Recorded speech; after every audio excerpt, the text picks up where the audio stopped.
एक बार दोस्तों आप लोग बताएंगे आवाज़ कैसा है? ठीक है, एकदम बढ़िया है। चलिए, हेलो नमस्कार दोस्तों, आप सभी का स्वागत है रोजगार विद प्रमोद यूट्यूब चैनल पर। तो दोस्तों, जैसा कि आप लोग जानते हैं कि हम लोग इस समय मैथ का कर रहे हैं प्रैक्टिस, जो कि एसएससी जीडी के लिए होता है, जिसमें आपको मिलते हैं दोस्त 20 प्रश्न, क्योंकि आपके पेपर में 20 प्रश्न पूछे जाएंगे।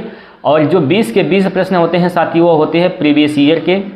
तो इन 20 प्रश्नों में से आप खुद से कितने प्रश्न बना पाते हैं, आप लोग कमेंट करके ज़रूर बताइएगा। और दोस्तों, मैं लास्ट में आपसे एक प्रश्न पूछता हूं, जिसका जवाब आप सभी को कमेंट बॉक्स में देना होता है। तो इस बात को आप लोग ध्यान रखें कि आप लोग लास्ट तक वीडियो को देखिए, तभी आप अपने आप को बेहतर बना सकते हैं दोस्तों। और अपनी तैयारी, आपकी जो तैयारी है दोस्तों, उसको आप लोग जांच सकते हैं कि हमारी तैयारी किस लेवल तक पहुंची है, कौन सा चैप्टर आपका कमज़ोर है, उस पर ध्यान देने की बात है। तो ये सब चीज़ें कैसे पता चलता है? जब आप प्रैक्टिस करते हैं तब पता चलता है। ठीक है, तो चलिए आप लोग एक बार बताएंगे कि आप सभी लोग कैसे हैं। उम्मीद करता हूं कि सभी लोग अच्छे ही होंगे। तो दोस्तों, आप लोग वीडियो को एक बार शेयर कर देंगे फटाफट, और जितने भी लोग हमारे साथ जुड़े हुए हैं, वीडियो को अभी देख रहे हैं, आप सभी लोग लाइक कर देंगे। सभी लोग वीडियो को लाइक करके शेयर कर देंगे दोस्तों। चलिएगा स्टार्ट करते हैं। और स्टार्ट करने से पहले आपके सामने एक लाइन दिख रही है, तो इसको ध्यान से समझेंगे। यहाँ पर कौन सी लाइन लिखा गया है? देखिए दोस्तों, तलाश मेरी थी और भटक रहा था वो, तलाश मेरी थी और भटक रहा था वो, दिल मेरा था और धड़क रहा था वो। प्यार का ताल्लुक भी अजीब होता है, प्यार का ताल्लुक भी अजीब होता है, आंसू मेरे थे और सिसक रहा था वो, आंसू मेरे थे और सिसक रहा था वो। दोस्तों, ये लाइन बहुत ही बेहतरीन सा लाइन हमें मिला, तो हमने यहाँ पर सोचा कि आप लोगों के बीच में लेकर आ जाएं। तो अभी आप लोग जितने भी मेरे भाई हैं जो इधर उधर भटक रहे हैं, तो मेरे दोस्त, अभी आपको ज़रूरी है तैयारी करने की, तो आप लोग तैयारी पर फोकस करिए। ठीक है, चलिएगा हम स्टार्ट करते हैं पहले क्वेश्चन के साथ। और पहला प्रश्न जो कि आपके सामने ले रहे हैं, यहाँ पर आ गया है, और बताएंगे आप लोग इसका सही उत्तर क्या होगा। इसका सही उत्तर क्या होगा दोस्तों? आप लोग पेपर पेन अपने साथ में लेकर बैठेंगे, और इसका जो आंसर होगा आप लोग कमेंट करके बताएंगे दोस्तों। हर एक सवाल लगाने का प्रयास करिए, बताइए क्या होगा इसका सही जवाब। पढ़िए सवाल को ध्यान से लगाइए। क्या बोला गया है इसमें? इस सवाल में बोला गया है कि डी अकेले किसी काम का आधा हिस्सा 100 दिनों में पूरा कर सकता है। 47 दिनों में डी द्वारा कितने प्रतिशत काम पूरा किया जाएगा? देखिए, जो डी व्यक्ति है वह अकेले जब काम करता है तो आधा हिस्सा, मतलब 1/2 हिस्सा काम जब करता है तो वह 100 दिन का समय लेता है, 100 दिन का समय लेता है। ठीक, अगर एक काम पूरा करेगा तो कितने दिन का समय लेगा? 100 का 2 में गुना तो हो जाएगा 200 दिन, 200 दिन। ठीक है, 200 दिन का समय लेगा। ठीक है, यानी एक काम पूरा करने में 200 दिन का समय लेगा। मतलब मान लेते हैं कि 200 काम है, ठीक है, तो अगर वह 47 दिनों में पूरा करना चाहता है तो कितना प्रतिशत वह काम कर देगा 47 दिन में? तो 47 दिन में, यानी 47/200 का 47 निकाल देंगे यहाँ पर, तो क्या हो जाएगा? काटेंगे यहाँ पर, क्या होगा भाई? 2 से काटेंगे, 2 दूनी 4 और 2 3 6, 1 बचेगा, 2.5 हो जाएगा, 2 5 10 हो जाएगा। यानी 23.5% काम वह पूरा कर देगा कितने दिनों में? 47 दिनों में। 47 दिन इसका 23.5 दिन क्या हो जाएगा दोस्त? इसका सही जवाब हो जाएगा। क्लियर है? इसमें कोई दिक्कत है तो बताइए। अगर इस सवाल में आपको समझने में कोई दिक्कत परेशानी आ रही है हो तो आप लोग बता सकते हैं। चलें आगे दोस्तों, अगला प्रश्न देखेंगे। प्रश्न नंबर यहाँ पर कौन सा है भैया? तो प्रश्न नंबर यहाँ पर है दूसरा। प्रश्न नंबर 2 आपके सामने इस प्रकार से दिया गया है। प्रश्न नंबर 2 आपके सामने दिया गया है, इसका जवाब क्या होगा बताएंगे सभी लोग।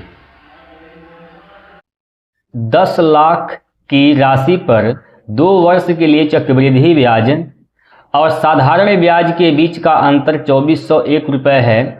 प्रतिवर्ष ब्याज की दर ज्ञात कीजिए। ब्याज कैसे लगता है तो वार्षिक रूप से संयोजित होता है। ब्याज जो लगता है दोस्त वार्षिक लगता है। अगर 2 साल की बात आती है तो 2 साल का एक बेहतरीन सा फार्मूला बन जाता है। D बराबर होता है PR का स्क्वायर बटे 100 का स्क्वायर कर देते हैं। ठीक है, कोई दिक्कत? चलेंगे। यहाँ पर डिफरेंट क्या है, डी का मतलब डिफरेंट, ये 2401 रुपये यहाँ पर डिफरेंट है। 2401 यहाँ पर क्या हो जाएगा, डिफरेंट हो जाएगा। मूलधन क्या है दोस्त, मूलधन 10 लाख है। ठीक, 10 लाख हो जाएगा। आर का मान निकालना है, इंटू आर का स्क्वायर कर देंगे। अब बटे नीचे क्या हो जाएगा, 100 का स्क्वायर करेंगे तो क्या हो जाएगा दोस्तों, नीचे 4 जीरो हो जाएगा। ठीक है, इसको काटेंगे तो 4 जीरो से 4 जीरो ऊपर कैंसिल हो जाएगा। ठीक, तो यहाँ से क्या हो जाएगा, 2401 बटे 100 हो जाएगा। यह किसका मान हो जाएगा, आर स्क्वायर का मान हो जाएगा। आर का मान निकालेंगे दोस्तों तो स्क्वायर हटाएंगे तो यह अंडर रूट में आ जाएगी संख्या। ठीक है, यह अंडर रूट में हो जाएगी। तो 2401 का स्क्वायर रूट निकालेंगे। 2401 का वर्गमूल क्या होगा, 2401 का वर्गमूल क्या होगा बताइए। 2401 का वर्गमूल कितना होगा दोस्तों,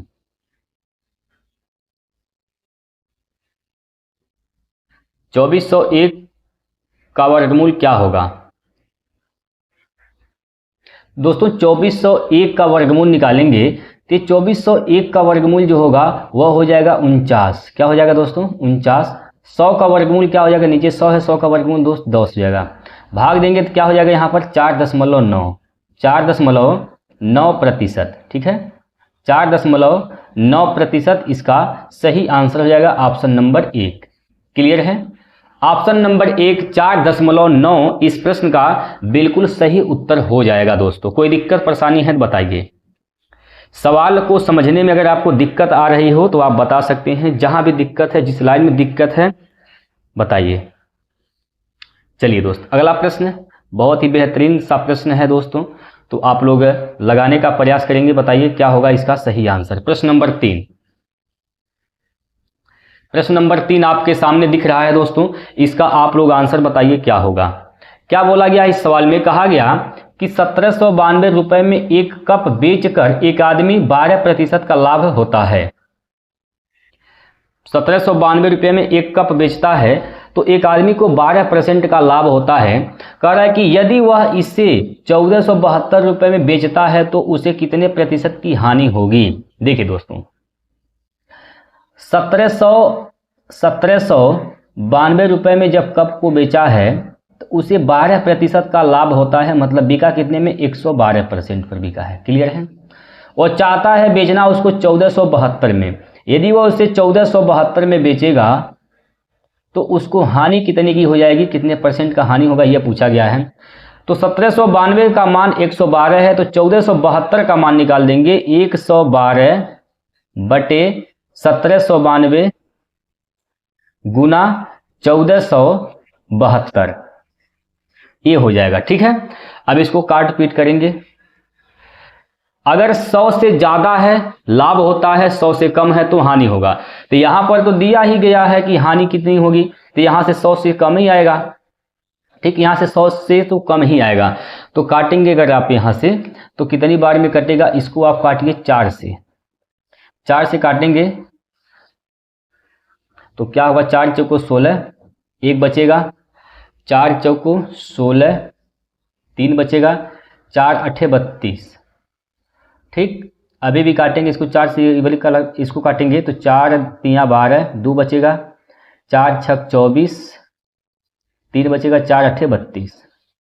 ठीक, 112 से काटेंगे तो 112 से यह 448 4 बार में कट जाएगा। 4 से काटेंगे इसको तो 4 9 36, 4 दूनी 8, कितना में बिका है? 92% पर बिका है।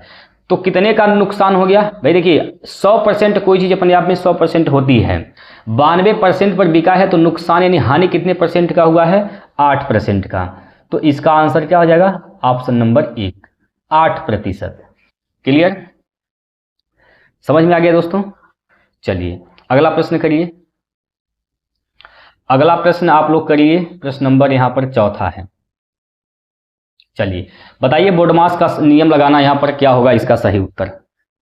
बोडमास का रूल लगाना है और आंसर यहाँ पर बताइए क्या होगा।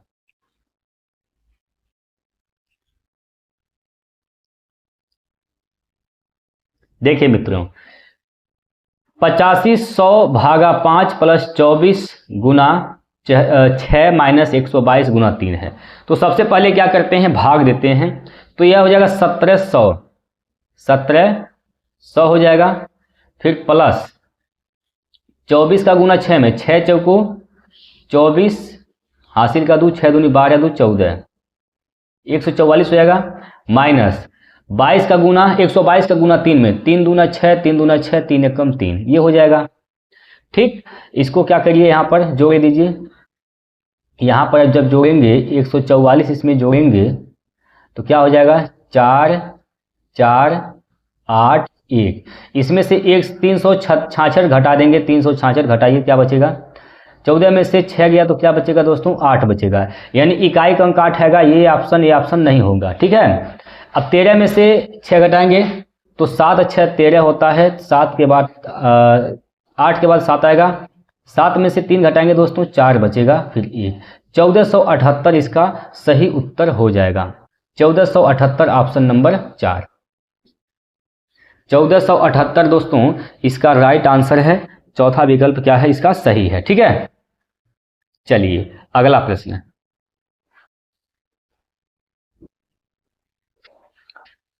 बताइए इसका उत्तर क्या होगा? इसको करिए फटाफट। इसका उत्तर क्या होगा सर? बताइए जल्दी से।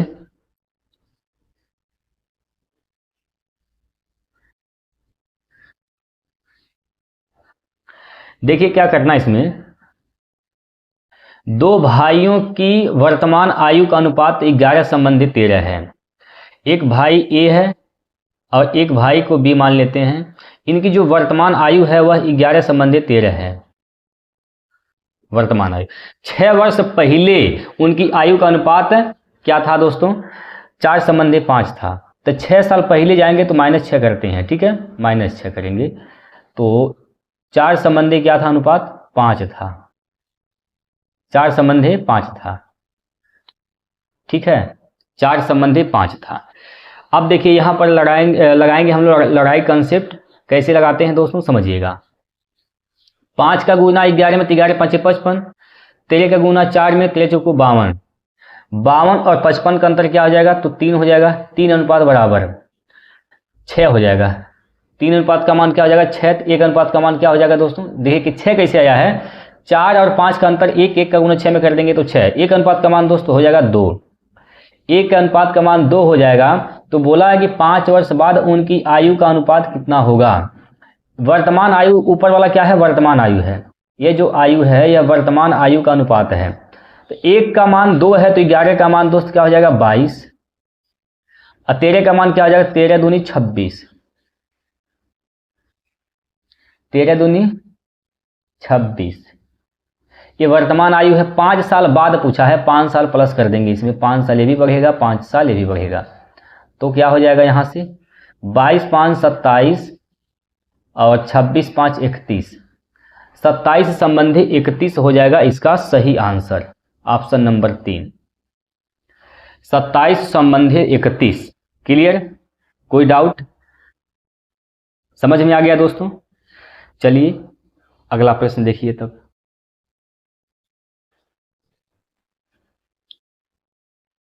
लगाइए इसको, जल्दी से लगाइए दोस्तों, आंसर बताइए क्या होगा।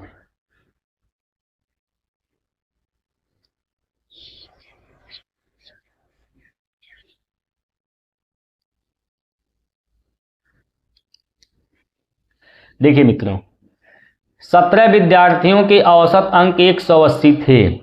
17 विद्यार्थी थे, उनका औसत अंक क्या था दोस्तों, एवरेज अंक क्या था, तो वह था 180। ठीक है, लेकिन होता क्या है, बाद में पता चला कि एक विद्यार्थी का अंक गलती से 27 के बजाय 72 दर्ज कर लिया गया। गिनना था 27, गिन लिए 72, ज़्यादा गिन लिया। जब ज़्यादा गिन लिए हैं तो औसत ज़्यादा हो गया है। इसका मतलब अगर 27 हम गिनते तो औसत 180 नहीं आता, 180 से कम आता। तो क्या करेंगे, घटा देंगे। क्या करेंगे दोस्तों, यहाँ पर इसको घटा देंगे। अब घटाएंगे कितना, 72 में से 27 घटाइए तो 12 में से 7 गया तो 5, और 6 में से 2 गया तो दोस्त बचेगा 4। अब ये 45 को बांटना है कितने लोगों में, 17 लोगों में। तो 17 से कर देंगे यहाँ पर भाग। 17 से क्या कर देंगे दोस्तों, यहाँ पर भाग कर देंगे। 17 दूना 34, 17 दूना 34, 17 दूना 34, तो क्या बचेगा यहाँ पर, 17 दूना 34 हो जाएगा। तो बचेगा क्या दोस्तों, पहला नंबर ये जान लीजिए आप कि 180 तो नहीं आएगा, 180 नहीं आएगा, ना तो उससे ज़्यादा ना तो उतना नहीं आएगा, उससे कम ही आएगा। अब इन्हीं दोनों में से एक आंसर सही हो सकता है। ठीक है, तो 17 दूना 34 बचेगा 1, और यहाँ से बचेगा 1, दशमलव लगाएंगे, 0 बढ़ाएंगे, ठीक है, हो जाएगा 110। 17 पचे 85, और 17 छक्का 102, 17 छक्का 102, 17 छक्का 102, तो क्या बचेगा, 8 बचेगा, हो जाएगा 80। 17 पाँचे 85, 17 चौकों 68, 4 बच जाएगा। यानी 180 में से आपको क्या घटाना है, 2.64 घटा देना है। तो 180 में से आप घटा दीजिए 3, तो 3 घटाएंगे तो क्या बचेगा, 177 बचेगा। लेकिन 3 नहीं घटाना था, हमें 0.64 घटाना था। हमने ज़्यादा कितना घटा दिया, हमने घटा दिया यहाँ पर 0.36 घटा दिया ज़्यादा, इसमें 0.36 जोड़ देंगे तो इसका जो औसत आ जाएगा वो आ जाएगा 177.36, 177.36। तो 3-6 दोस्तों, यहाँ पर 3-5 है तो यही आंसर हो जाएगा। ठीक है, क्योंकि यहाँ पर भाग देंगे तो यह शांत दशमलव नहीं आएगा, अशांत आएगा, इसलिए दशमलव के बाद जो है एक अंक कम हो जाएगा, 5 ही आएगा। ठीक है, 177 ये फिक्स है आएगा। क्लियर है, ऑप्शन नंबर 3 हो जाएगा इसका बिल्कुल सही उत्तर। अब देखिए ऑप्शन दूर दूर हैं, 2 ऑप्शन तो आप देखकर काट दिए। अब बात आता है कि 177 सही है कि 178 सही है। तो 177 सही हो रहा है तो 78 को टच नहीं करना है। ठीक है, दशमलव के बाद जो अंक है दोस्तों वह क्या है, इस पर ज़्यादा विशेष बल ध्यान मत दीजिए, क्योंकि 17 से भाग देंगे तो दशमलव जो है वह शांत नहीं होगा, अशांत दशमलव होगा। ठीक है, कोई दिक्कत। चलिए अगला प्रश्न देखिए, अगला प्रश्न यहाँ पर आपके सामने है, प्रश्न नंबर 7। प्रश्न नंबर दोस्तों यहाँ पर 7वां है दोस्त आपके स्क्रीन पर। देखिए सर, यहाँ पर क्या कहा गया है, यदि p का p प्रतिशत 729 है तो p का मान बताइए। यदि p का p प्रतिशत यानी p/100 ये किसके बराबर है, 729 के बराबर है, तो p का मान बताइए। तो p स्क्वायर का मान क्या हो जाएगा, p स्क्वायर बराबर 729 तो p का मान निकालेंगे मित्रों यहाँ पर, तो p का मान निकालेंगे तो यह रूट में हो जाएगा 729 00। ठीक है, अब 00 है तो 1 0 आएगा, बाहर वर्गमूल निकालेंगे तो 729 का वर्गमूल क्या होगा, 729 का वर्गमूल क्या होगा दोस्तों बताइए। 729 का वर्गमूल 27 होगा। ठीक है, 27 यानी 270 इसका आंसर हो जाएगा p का मान। p का मान क्या होगा दोस्त, 270, p का मान क्या होगा तो 270 हो जाएगा। क्लियर है, ठीक, p का मान 270 होगा। आइए अगला प्रश्न देखिए, अगला प्रश्न देखेंगे दोस्तों, प्रश्न नंबर 8। 8वां प्रश्न है आपके स्क्रीन पर। इसमें क्या बोला गया है, एक बार सवाल को पढ़िए, समझिए, फिर लगाने का प्रयास करिए दोस्तों।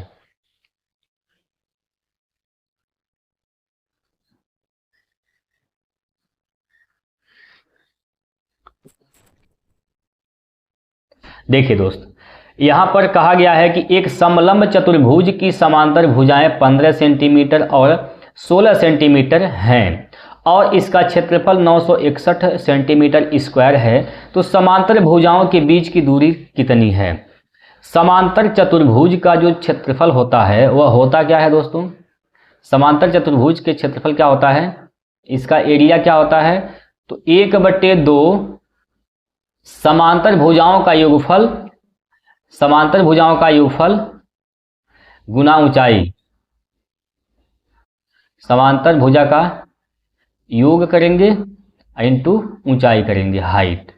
समांतर का जो भुजा होगी उसका योग करना है। तो यहाँ पर क्षेत्रफल क्या दिया है दोस्त? 961 दिया गया है, बराबर 1/2 समांतर भुजा का योग करिए, 15 + 16 क्या हो जाएगा? तो यहाँ पर 6 × 5 = 11, 31 हो जाएगा, 31। ऊंचाई निकालना है, एच का मान आपसे पूछा गया है, ठीक है। कोई दिक्कत यहाँ पर?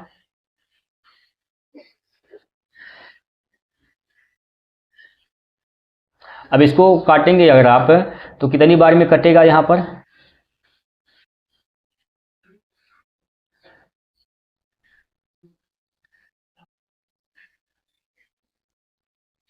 इकतीस से भाग देंगे दोस्तों, 31 × 31, 31 × 3 = 93, बचेगा 3, 31 × 1 = 31। 2 का गुना कर देंगे 31 में तो हो जाएगा एच का मान 31 दूना 62, 31 दूना 62। तो 62 इसका राइट आंसर है, ऑप्शन नंबर 4। 62 इस प्रश्न का सही आंसर है, ऑप्शन नंबर 4। ठीक है दोस्तों, समझ में आ गया? ठीक है, आइए अगला प्रश्न देखिए।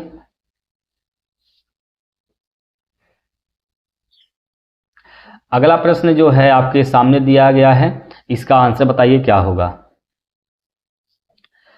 इसमें कहा गया है दोस्तों 5 क्रमागत संख्याओं का औसत 19 है, इन संख्याओं में सबसे बड़ी संख्या ज्ञात कीजिए। अब आप जानते हैं औसत जो होता है वह बीच की संख्या होती है। 5 संख्याएं हैं, क्रमागत हैं, तो औसत इसका 19 है। औसत जो होता है बीच की संख्या होती है, तो बीच की संख्या औसत हो गई। ठीक, ये औसत हो गया। संख्याएं टोटल 5 हैं, 2 संख्या इसकी इधर होंगी और 2 संख्याएं यहाँ होंगी। संख्या क्रमागत है, क्रमागत मतलब क्रम से चल रही हैं, लगातार संख्याएं हैं। तो सबसे बड़ी संख्या पूछा है, तो 19 के बाद क्या होगा यहाँ पर? 20 होगा, और 20 के बाद दोस्त क्या होगा यहाँ पर? 21 होगा। ठीक है, तो सबसे बड़ी संख्या क्या है यहाँ पर? 21 है। तो इसका आंसर क्या हो जाएगा? 21, ऑप्शन नंबर 3। अगर आपसे पूछा यहाँ पर पूछ ले कि सबसे छोटी संख्या क्या होगा, तो सबसे छोटी संख्या क्या हो जाएगा बताइए? तो सबसे छोटी संख्या क्या होगा भाई? यहाँ 19 है, 19 के बाद यहाँ 18 आएगा, 18 के बाद यहाँ पर क्या आएगा? 17। तो सबसे छोटी संख्या आ जाएगा दोस्त 17। ठीक है, समझ में आ गया दोस्तों? चलिए अगला प्रश्न।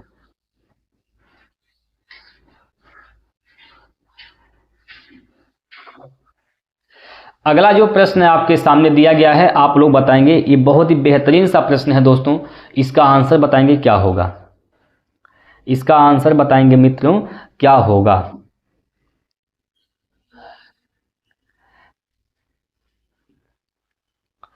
देखिए इसमें क्या बोला गया है कि एक आदमी 1 रुपए में 15 आम खरीदता है, उसने 1 रुपए में कितने आम बेचे ताकि 25% की हानि हो? 25% का हानि होना चाहिए, वो 1 रुपए में कितना आम बेचे दोस्तों। यहाँ पर देखिए क्या कहा गया है, 1 रुपए में 15 आम खरीदता है। 1 रुपए में 15 आम, तो 1 आम का दाम कितना हो जाएगा? 1 रुपए में अगर दोस्त 1 रुपए में अगर वह 1 रुपए में 15 आम खरीदा है, 15 आम खरीदा है, तो 1 आम यानी 1 मैंगो का दाम क्या हो जाएगा? 1/15 रुपये हो जाएगा। ठीक है, अब ये खरीदा है यानी क्रय मूल्य है। क्रय मूल्य कितना होता है? 100% के बराबर होता है। यानी हम कह सकते हैं कि ये 100% का मान क्या है? 1/15 है। 100% का मान 1/15 है। यह कह रहा है कि 25% का हानि होना चाहिए, तो 25% हानि मतलब कितने परसेंट पर बेचेगा भैया? 75% पर बेचेगा। तो आप 75% का मान निकाल देंगे यहाँ पर, तो क्या होगा यहाँ से? 1/15, 100 का नीचे गुना करेंगे, आप 75 से यहाँ पर, ठीक है, तो 25 से काटेंगे, 25 से भाग देंगे मित्रों यहाँ पर, 25 × 3 = 75, 25 × 4 = 100। 3 से काटेंगे 3 5 15 हो जाएगा। ऊपर क्या बच गया 1, नीचे क्या हो गया दोस्तों 4 पंजे 20, यानी 1 रुपये में दोस्तों 1 रुपये में कितने आम बेचना चाहिए उसको 20 आम। अगर 1 रुपये में 20 आम देगा तो उसको 25% की हो जाएगी हानि। तो ऑप्शन नंबर 2 हो जाएगा इसका सही उत्तर। ठीक है, कोई दिक्कत यहाँ तक है बताइए। अगर इसमें आपको कोई दिक्कत हो रही हो समझने में तो आप लोग कमेंट कर सकते हैं। चलेंगे अगले प्रश्न की ओर। और अगला प्रश्न जो कि प्रश्न नंबर 11 है, आपके स्क्रीन पर इस प्रकार से दिया गया है दोस्तों। बताइए, ये अनुपात का सवाल है मित्रों, बहुत ही बेहतरीन सा प्रश्न बनता है आपके पेपर में।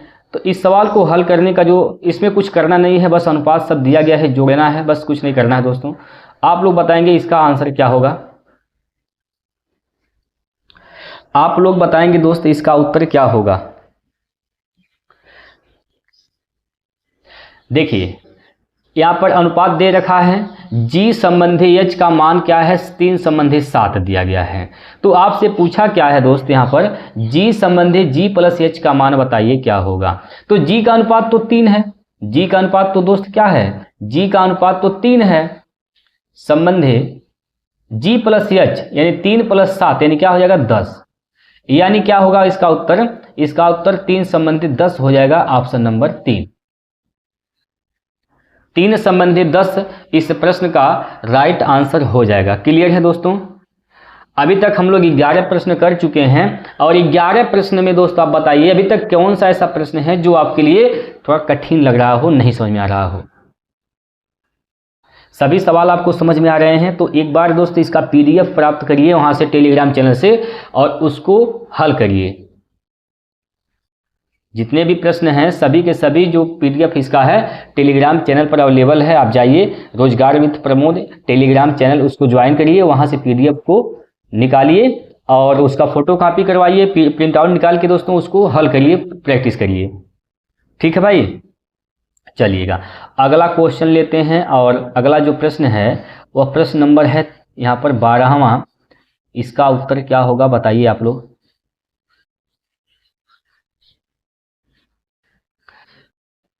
12वां प्रश्न है दोस्तों आपके सामने, इसका आंसर क्या होगा बताएंगे।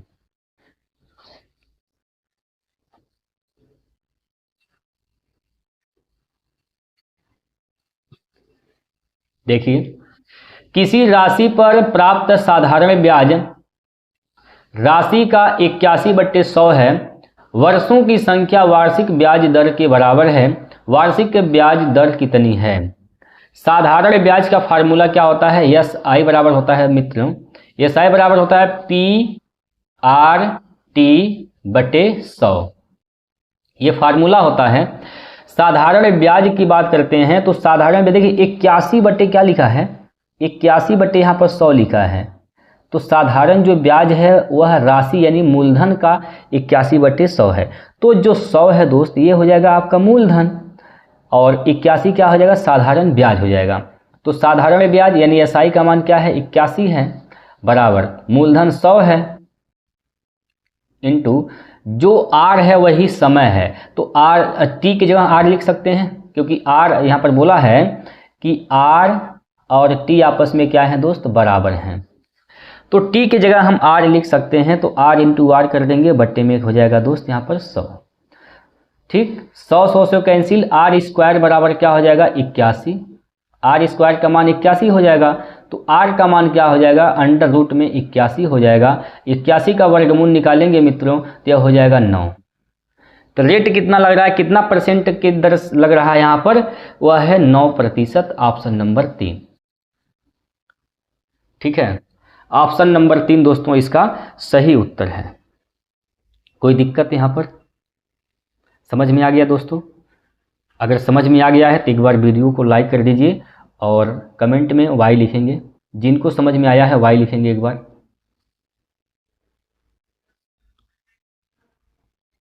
चलिए अगला प्रश्न, अगला जो प्रश्न है दोस्तों वह है प्रश्न नंबर 13वां। और 13वां प्रश्न बहुत ही बेहतरीन सा प्रश्न है आपके सामने। देखिएगा इसमें क्या कहा गया, अमित विनीत से 3 गुना दक्ष कारीगर है। 2 लोग हैं, एक है भैया अमित और एक है विनीत। अमित जो है विनीत से 3 गुना दक्ष है। अगर विनीत का क्षमता 1 है तो 3 है, ठीक है। इसलिए वह विनीत से 32 दिन कम समय में कार्य पूरा कर सकता है। यह इफिशियंसी है, यानी क्षमता का अनुपात है दोस्तों। यह इफिशियंसी क्षमता का अनुपात है। तो समय का अनुपात क्या हो जाएगा यहाँ पर? 3 उल्टा होता है, 1 संबंधित 3 हो जाएगा। 1 संबंधित 3, 1 संबंधित 3, ठीक है। तो अमित विनीत से कितना कम अमित जो है विनीत से कितना कम समय लेता है? 2 अनुपात 2 का मान क्या है?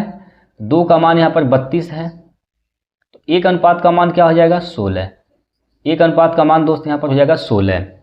तो आपसे पूछा गया है वे दोनों मिलकर उसी कार्य को कितने दिनों में पूरा कर सकते हैं। 1 अनुपात का मान 16 है दोस्त। अगर 1 अनुपात का मान 16 है यहाँ पर, ठीक है, यानी अमित जो है वह 16 दिन में काम कर सकता है। विनीत जो है दोस्त वह 3 अनुपात में काम कर सकता है, 3 अनुपात दिन में। तो 1 का मान 16, 3 का मान 16, 3 48 हो जाएगा, ठीक। टोटल काम क्या है? दोनों का एलसीएम 48 हो जाएगा। एलसीएम 16 3 48, 48 से कम 48। दोनों लोग मिलकर जब काम करेंगे तो ये 48 काम 4 की क्षमता से होगा, क्योंकि ये क्षमता जुट जाती है, 4 हो जाएगा।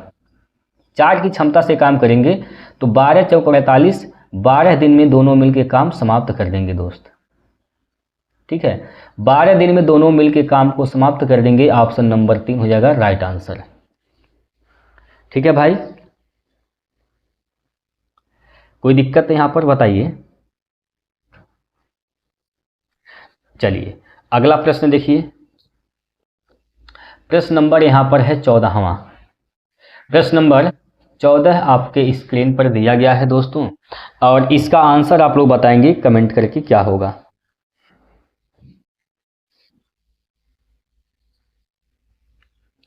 चौदहवां प्रश्न का उत्तर क्या होगा आप लोग बताएंगे मित्रों। देखिए यहाँ पर बोला गया है सवाल में, सवाल को पहले आराम से पढ़िए दोस्तों। बहुत ही बेहतरीन सा प्रश्न है, लग रहा है कि बहुत कठिन है, लेकिन बहुत ही सिंपल सा प्रश्न है दोस्तों। इसको ध्यान से पढ़ेंगे तभी आप बना पाएंगे। कहा गया कि मानव बिंदु ए से प्रस्थान करता है और 29 घंटों में बिंदु बी तक पहुंच जाता है। ए से चला बी तक, बिंदु यहाँ पर ए है, और ए से चलता है तो यहाँ पर बिंदु बी है। यहाँ तक चलने में उसको कितने घंटे लगते हैं? 29 घंटा लगता है, 29 घंटा लग जाता है, ठीक।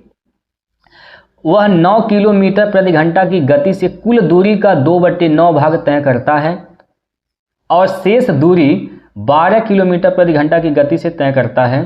तो ए और बी के बीच की दूरी बताइए। यहाँ पर ध्यान से समझिएगा, टोटल दूरी का 2/9, 2/9 का मतलब ये हो गया, यहाँ पर समझने का प्रयास करेंगे दोस्त।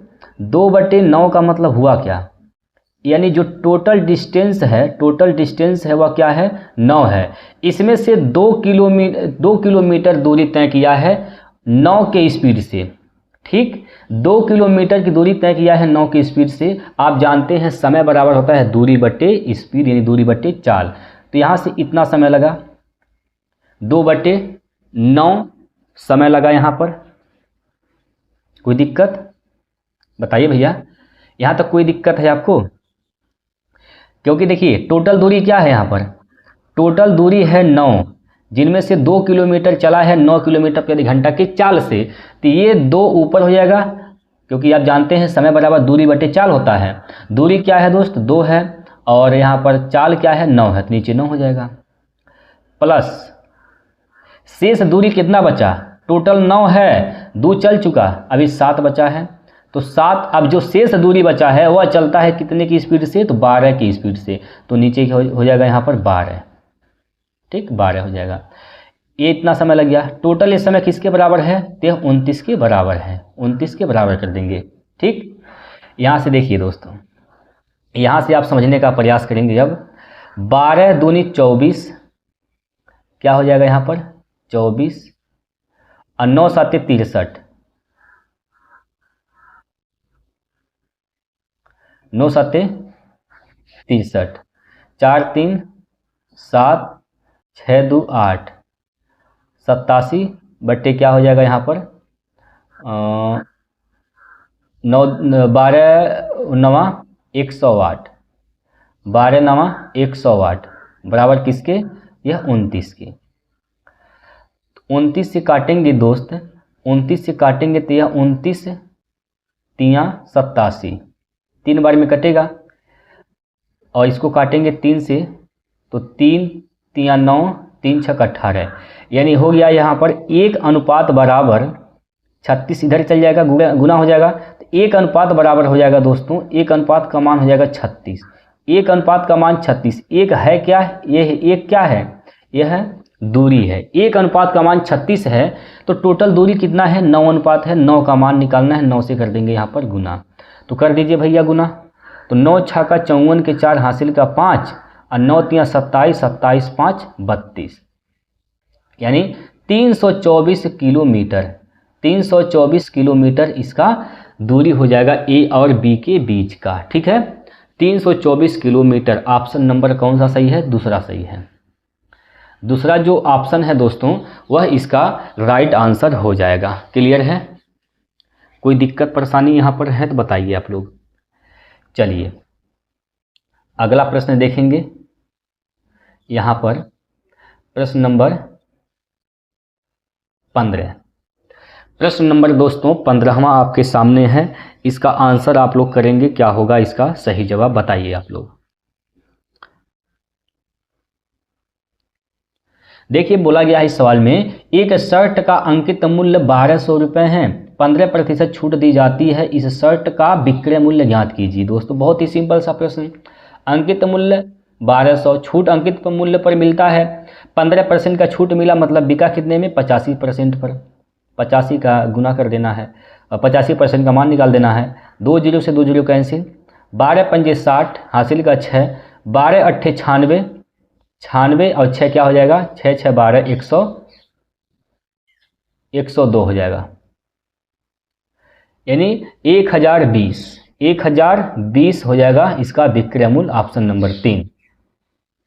ठीक है भाई, कोई दिक्कत परेशानी। चलिए अगला प्रश्न देखिए दोस्तों।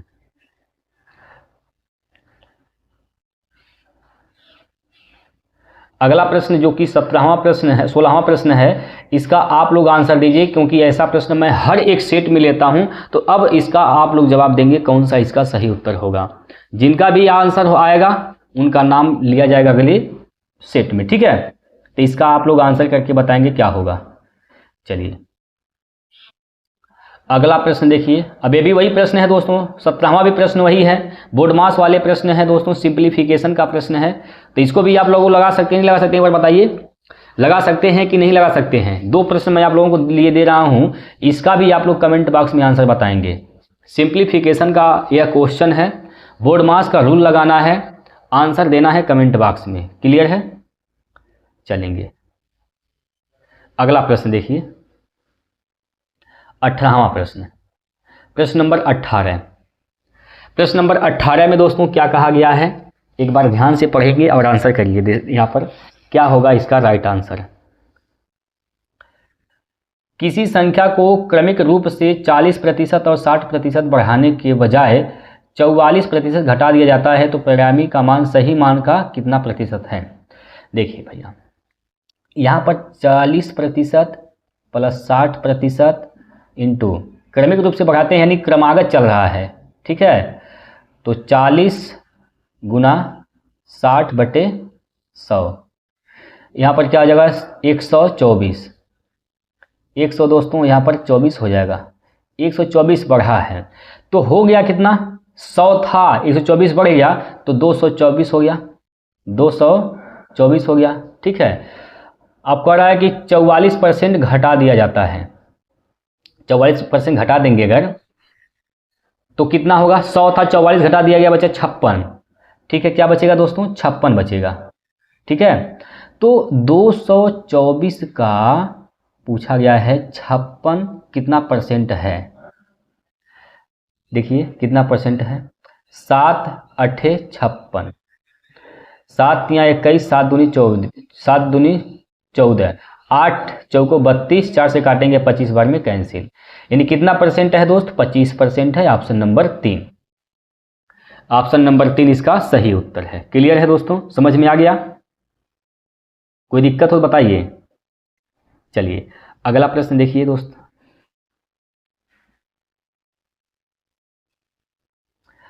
अगला प्रश्न, अंकित मूल्य के 3/10 पर एक घड़ी बेचने पर 16% की हानि होती है। घड़ी के अंकित मूल्य और विक्रय मूल्य का अनुपात बताइए। घड़ी का अंकित मूल्य, देखिए भैया, अंकित मूल्य क्या है इसका? इसका मार्क प्राइस 10 है और सेलिंग प्राइस क्या है एसपी? तो ये है दोस्तों 3। ठीक है, सेलिंग प्राइस क्या है दोस्त? 3 है। ठीक, 3 है। सेलिंग प्राइस क्या है दोस्तों? यहाँ पर 3 है। कर रहा है कि 16% की हानि होती है। हानि किस पे होता है? क्रय मूल्य पर होता है। तो यहाँ पर निकाल देंगे सीपी एसपी का अनुपात निकालेंगे। 16% का मतलब क्या होता है भाई? सीपी इसका 100 था, 16 में 16% की हानि बिका है, मतलब यहाँ पर क्या हो जाएगा दोस्त? 84% का नुकसान हुआ है। ठीक है, तो यहाँ से 3 आ जाएगा, यहाँ पर 84 आ जाएगा। यहाँ पर क्या निकालना है हमें? अंकित मूल्य और क्रय मूल्य का अनुपात निकालना है। अंकित मूल्य और क्रय मूल्य का अनुपात निकालना है। एसपी से मतलब नहीं है। ठीक, यहाँ से यह कैंसिल होगा और 3 एकम 3 और 3 एकम 3 हो जाएगा वहाँ पर। 3 दूनी 6, 2 बचेगा, 3 8 24, 2 से काटेंगे 2 5 10, 14 दूनी 28, यानी 14 संबंधे यहाँ पर क्या हो जाएगा दोस्तों? 5 हो जाएगा। 14 संबंधे 5, 14 संबंधे 5, ऑप्शन नंबर 3 इसका सही जवाब हो जाएगा। क्लियर है? समझ में आया कि नहीं आया दोस्तों? आप लोग बताएंगे एक बार। समझ में आया कि नहीं आया दोस्त? आप लोग एक बार कमेंट करके बताएंगे। चलिए अगला प्रश्न देखिए।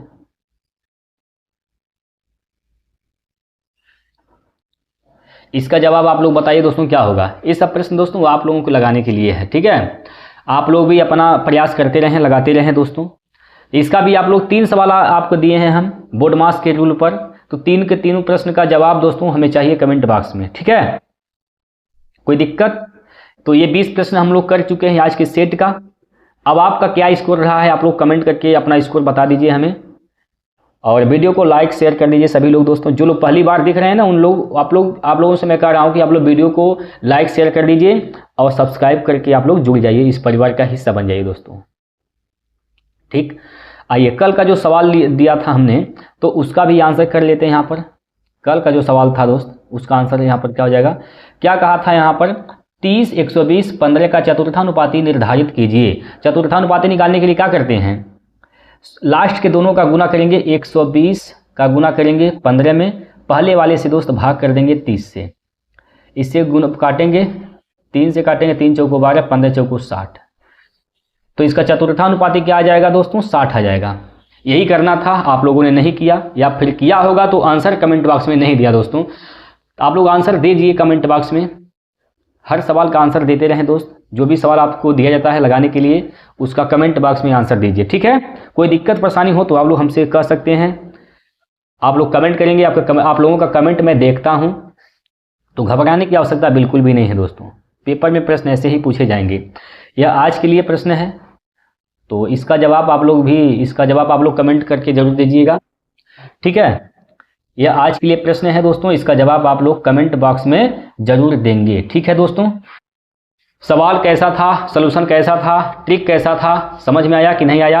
आप लोग जरूर बताइएगा। आप लोगों का फीडबैक हमारे लिए बहुत इंपॉर्टेंट होता है दोस्तों। तो आज के लिए हम यही छोड़ते हैं, इतना ही रखते हैं, फिर बाकी मिलते हैं कल अगले सेट को लेकर। तब तक के लिए जय हिंद, जय भारत।